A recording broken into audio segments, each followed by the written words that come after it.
Notebook IAS आपकी सफलता है हमारा मिशन। हेलो दोस्तों, स्वागत है आपका आपके पसंदीदा यूट्यूब प्लेटफॉर्म नोट्सबुक आईएएस पे। दोस्तों, एक बहुत ही बड़ी घटना अभी हाल फिलहाल में आप देख रहे होंगे, इंटरनेशनल न्यूज़ में सुनने को आ रहा है। जो वेनेजुएला है वहाँ पे अमेरिका के द्वारा कार्रवाई की गई है। हालांकि कार्रवाई इसको नहीं कह सकते हैं आप, एक तरह से तानाशाही कह सकते हैं, है ना। तो तानाशाही की गई है अमेरिका के द्वारा। अमेरिकी जो राष्ट्रपति हैं डोनाल्ड ट्रंप जो है, कुछ समय बाद अभी आपने देखा होगा कि वहाँ पे बयान आता है और मुख्य रूप से वहाँ पे अभी कुछ समय बाद प्रेस कॉन्फ्रेंस भी होने वाला है। प्रेस कॉन्फ्रेंस में और भी सारी चीज़ें आपको सामने नज़र होते हुए आएगी, ठीक ना। तो आइए हम लोग देखते हैं इस टॉपिक को पूर्ण रूप से हम लोग समझने का प्रयास करते हैं। तो आप लोग अपने अपने ग्रुप में, अपने अपने समूह में इस मैसेज को पहुंचाइए ताकि सभी के पास पहुंचे। यह मुख्य रूप से जो भी मटेरियल्स है जो आपके एग्जाम्स में काम आ सके, है ना। तो बात क्या हुआ है कि जो वेनेजुएला है, वो वेनेजुएला में आप देखेंगे कि वेनेजुएला का जो लोकेशन अगर आप देखेंगे तो लोकेशन आपको ये दिखाई देगा कि यह जो साउथ अमेरिका कॉन्टिनेंट है, साउथ अमेरिका कॉन्टिनेंट का ऊपरी हिस्सा जो है ये वेनेजुएला है। अब आप बोलेंगे कि यहाँ किसके साथ ये सीमा साझा करता है, तो वो भी थोड़ा सा हम लोगों को मतलब यहाँ लोकेशन बेस्ड क्वेश्चन याद रखना पड़ेगा। अगर प्रीलिम्स के मुताबिक हम लोग देखें तो प्रीलिम्स के मुताबिक लोकेशन बेस्ड क्वेश्चन यहाँ से पूछे जा सकते हैं कि वेनेजुएला का लोकेशन क्या है। ये पूछा जा सकता है किन किन देशों के साथ ये सीमा साझा करता है, या ये भी पूछा जा सकता है कि यहाँ जैसे पिछले वर्ष 2025 में यूपीएससी ने पूछ लिया था कि एंडीज जो पर्वत श्रृंखला है, जो कि वलित पर्वत श्रृंखला है, विश्व की सबसे लंबी वलित पर्वत श्रृंखला है, यह पर्वत श्रृंखला किन किन देशों से होकर गुजरती है ना। ऑप्शन आपको दे रखा था। तो उस तरह से प्रश्न पूछा जा सकता है। जैसे चूंकि इस वर्ष ज़्यादा रहा है न्यूज में, जैसे वेनेजुएला के आसपास जो कंट्री हो गए वह वेनेजुएला भी रहा है, तो यहाँ से प्रश्न प्रीलिम्स बेस्ड जो है, मैप बेस्ड जो क्वेश्चन है वो पूछे जा सकते हैं, ठीक है। दूसरा चीज़ है, अगर मेंस के रिगार्डिंग अगर हम लोग देखें, थोड़ा सा तैयार करना हो तो आप आईआर में इसको थोड़ा सा जोड़ सकते हैं, या गवर्नेंस वाला जो टॉपिक है उसमें जोड़ सकते हैं। तो आइए देखते हैं हम लोग इसमें। जैसे आपको पता चलेगा कि जो सेकेंड वर्ल्ड वार हुआ था, है ना, सेकेंड वर्ल्ड वार हुआ था, द्वितीय विश्व युद्ध हुआ था, उसके बाद से आपको पता चलता है कि विश्व में स्थिरता बनाए रखने के लिए, शांति स्थापित करने के लिए एक ऑर्गेनाइजेशन की स्थापना होती है, और उस ऑर्गेनाइजेशन का नाम क्या है, यूएनओ, यूनाइटेड नेशन ऑर्गेनाइजेशन, जिसमें मात्र 5 देशों, विश्व के 5 ही ऐसे देश हैं जिनके पास इसमें क्या है, वीटो शक्ति है ना। अभी वीटो शक्ति की भी कहानी लंबी कहानी है, ठीक ना। अभी तक इनके मुताबिक कोई ऐसा देश नहीं है जो इसमें वीटो पा सकता है, केवल यही 5 मतलब पा सकते हैं, ठीक है। दूसरी चीज़ अगर देखा जाए, सॉवरेनिटी यानी संप्रभुता, यानी संप्रभुता का मतलब क्या होता है, जैसे भारत जब आज़ाद हुआ उसी समय भारत जो है संप्रभु हो गया। संप्रभु का मतलब भारत के संसद के प्रति या भारत का जो कानून है उसके ऊपर कई अंतर्राष्ट्रीय कानून इस पे लागू नहीं होंगे, किसी देश के कानून इस पे लागू नहीं होंगे, ठीक ना, जब तक कि हमारी संसद न चाहे, ठीक है। तो हम संप्रभु, हालांकि हमने राष्ट्रमंडल में हमारी सदस्यता भी है, ब्रिटिश का जो राष्ट्रमंडल है उसमें सदस्यता है भारत की, लेकिन उसके बावजूद भी हम संप्रभु हैं, उसके अधीन नहीं है, ठीक ना। तो संप्रभु या जो भी देश हो, जो संप्रभुता मुख्य रूप से जिन देशों में, वहाँ पे खतरा बना हो रहा है। फिर आप देख रहे हैं जितने भी डेवलपिंग कंट्री हैं खास करके, वहाँ पे इस समय आपको बहुत बड़ा जो है देखा जा सकता है कि राजनीतिक रूप से, या राजनीतिक नहीं तो और भी कई टूल्स हैं जिसके माध्यम से यहाँ पे ये सारी चीज़ें आपको। और दूसरा चीज़ ये है कि जब से प्रेसिडेंट रूप में चुने गए हैं, आए हैं डोनाल्ड ट्रंप, तब से आपको दिखाई दे रहा होगा कि इनको एक होड़ पड़ी हुई है नोबेल प्राइज़ की। हालांकि फीफा का नोबेल प्राइज़ अभी मिला भी है इनको, लेकिन फिर भी चूँकि वह नोबेल प्राइज़ तो मिला नहीं है, प्रयास में थे बेचारू, 2025 का मिला नहीं, ठीक ना। 2026 में फिर प्रयासरत हैं कि हमने टाइज कराया इनके बीच में, फिर भी नहीं मिल रहा है। वो अलग बात है, क्योंकि यह खुद व्यक्ति जो है, यह अच्छा यही नहीं, अमेरिका में लगभग जितने भी प्रेसिडेंट हुए हैं, या चूँकि अमेरिकी जो प्रेसिडेंट होते हैं उनका कार्यकाल 4 वर्ष का होता है, और हमारे वहाँ जो प्रेसिडेंट होता है, जैसे भारतीय संविधान के अकॉर्डिंग अगर देखा जाए तो उसमें हमारे प्रेसिडेंट जो है 5 वर्ष के होते हैं। उससे पहले इस्तीफा दे सकते हैं, वो अलग चीज़ है, लेकिन 5 वर्ष उनका कार्यकाल होता है। लेकिन ये चुने जाते हैं अप्रत्यक्ष रूप से लोगों के द्वारा, अर्थात लोग डायरेक्टली इसमें पार्टिसिपेट नहीं लेते हैं, बल्कि लोगों के द्वारा जो चुने गए प्रतिनिधि हैं उन प्रतिनिधियों के माध्यम से ये चुने जाते हैं। और अमेरिकी राष्ट्रपति जो है वह डायरेक्ट उनका इलेक्शन होता है। अब उसमें देखिए, इसमें भी थोड़ा सा और चेंज आपको दिखाई देगा कि वहाँ का जो संसद है, वहाँ का संसद का मतलब वहाँ की जो विधायिका है सपोज दैट, तो वहाँ की विधायिका को कांग्रेस कहा जाता है। एज ए पार्टी की बात नहीं की जा रही है अपने वहाँ, तो अब कांग्रेस का मतलब, चूंकि भारत में कांग्रेस का मतलब एक पार्टी होता है, कांग्रेस का मतलब वहाँ की विधायिका है, उसकी विधायिका का नाम जो है कांग्रेस है। जैसे अपने वहाँ विधायिका जो है केंद्रीय स्तर पर जो विधायिका है उसको क्या कहा जाता है, पार्लियामेंट कहा जाता है, संसद कहा जाता है। वैसे राज्य स्तर पर जो अपने वहाँ विधायिका है उसको क्या कहा जाता है, उसको कहा जाता है मुख्य रूप से विधानमंडल, ठीक ना। ठीक वैसे ही अमेरिका की अगर बात किया जाए तो अमेरिका में जो पार्लियामेंट है यानी जो विधायिका है वहाँ की, वह विधायिका कांग्रेस नाम से जानी जाती है। और कांग्रेस के अंग के रूप में वहाँ का राष्ट्रपति नहीं होता है, ठीक ना। तो कांग्रेस का अंग वहाँ का राष्ट्रपति नहीं है। अब इसीलिए आप देख सकते हैं कि बहुत सारे ऐसे चीज़, जैसे ट्रंप का अलग ही नीति चलता है, अलग ही रूल चलता है, अलग ही लॉ कानून मतलब पारित करता है, वहाँ की कांग्रेस जो है अलग पारित करती है। या वहाँ की कांग्रेस पे ऐसा भी है कि 3/4 से जब तक पारित नहीं करेगी तब तक नहीं माना जाएगा संशोधन, अगर रिकंसिडरेशन के लिए अगर भेज देता है तो। अपने वहाँ तो ऐसा नहीं है, अपने वहाँ अगर राष्ट्रपति रिकंसिडरेशन के लिए अगर भेजते हैं, हालांकि रिकंसिडरेशन की प्रोसेस जो है यह मुख्य रूप से जहाँ तक मुझे याद आ रहा है यह जोड़ा गया था 44वें संवैधानिक संशोधन के द्वारा, ठीक ना।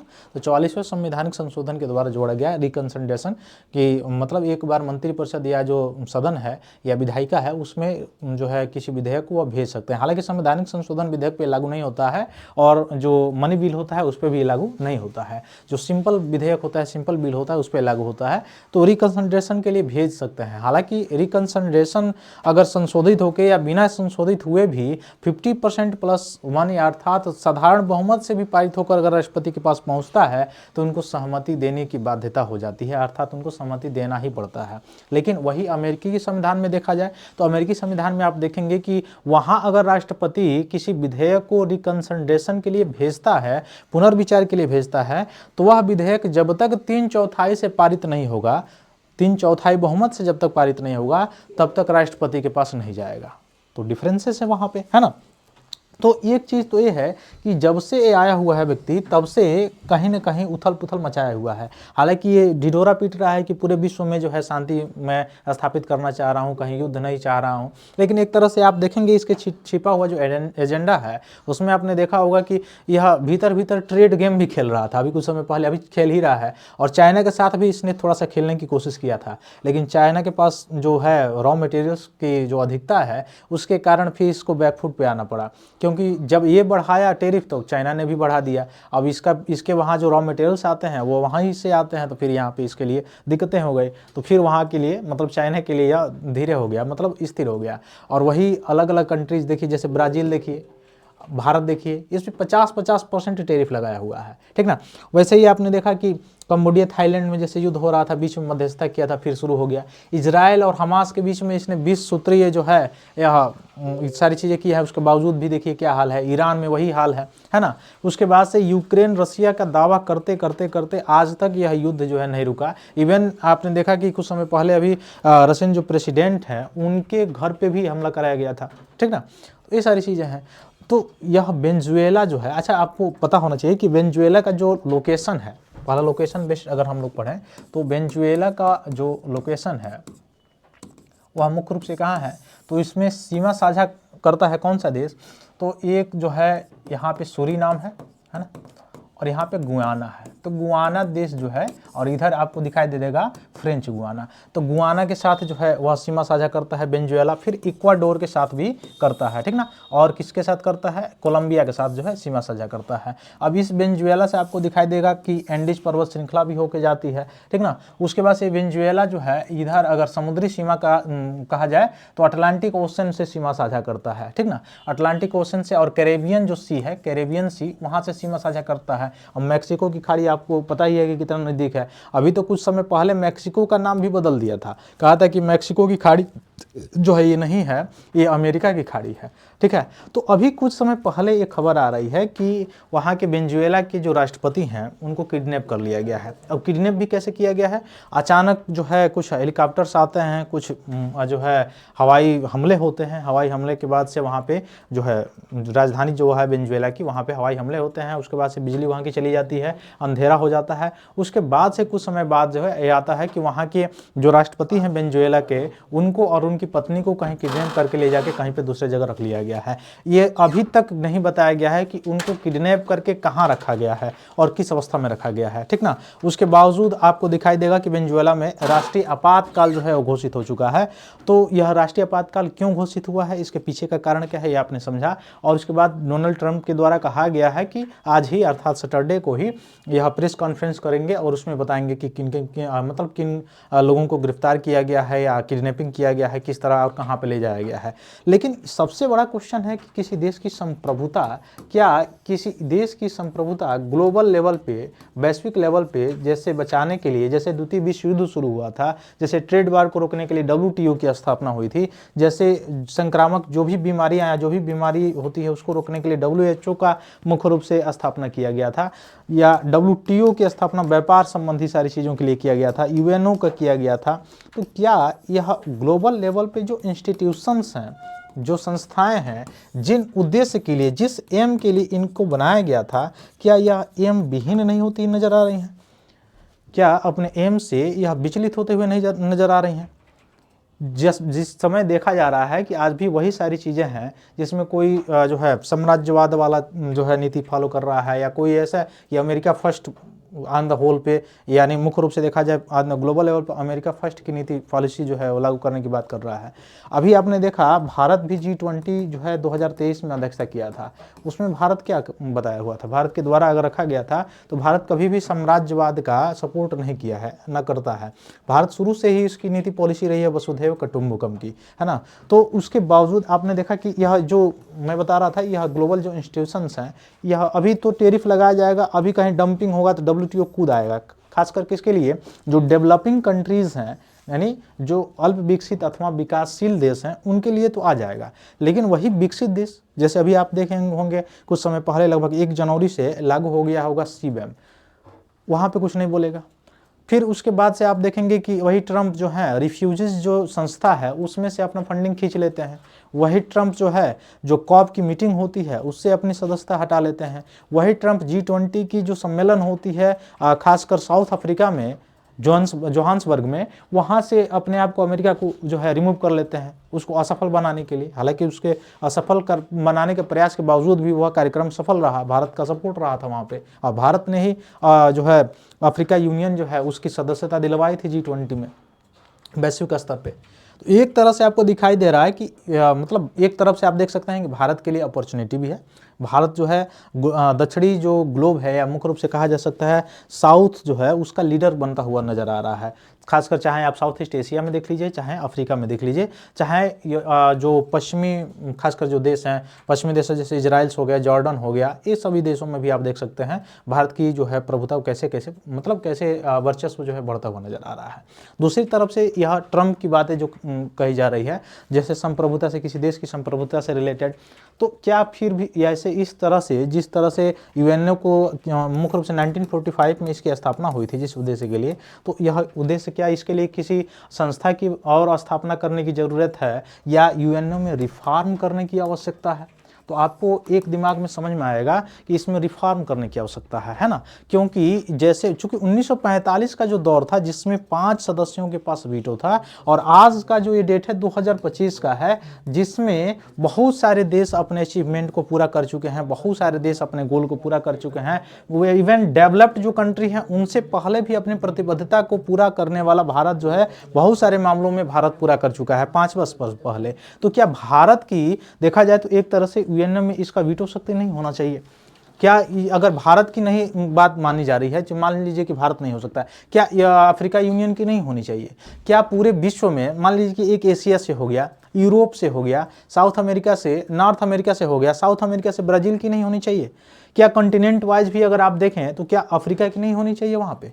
तो ये सारी चीज़ें हैं जो रिफॉर्म यहाँ की आवश्यकता है रिफॉर्म करने की। अब आगे इस सारी चीज़ों मामलों का पता तभी चलेगा पूर्ण रूप से कि जब प्रेस कॉन्फ्रेंस होता है तो कहाँ पे इनको अरेस्ट करके रखा गया है, ठीक ना। लेकिन यह सबसे बड़ा क्वेश्चन मार्क है सभी देशों के लिए, खासकर वर्ल्ड लेवल पे या डेवलपिंग जो कंट्री है उनके लिए, कि यह क्या अगर कोई देश किसी मतलब देश की बातों को नहीं मानता है, अपने देश की संप्रभुता बचाने के लिए, अपने देश की इकोनॉमी बचाने के लिए अपने स्तर पे कार्य करता है, तो क्या ऐसे ही उसके साथ व्यवहार किया जा सकता है?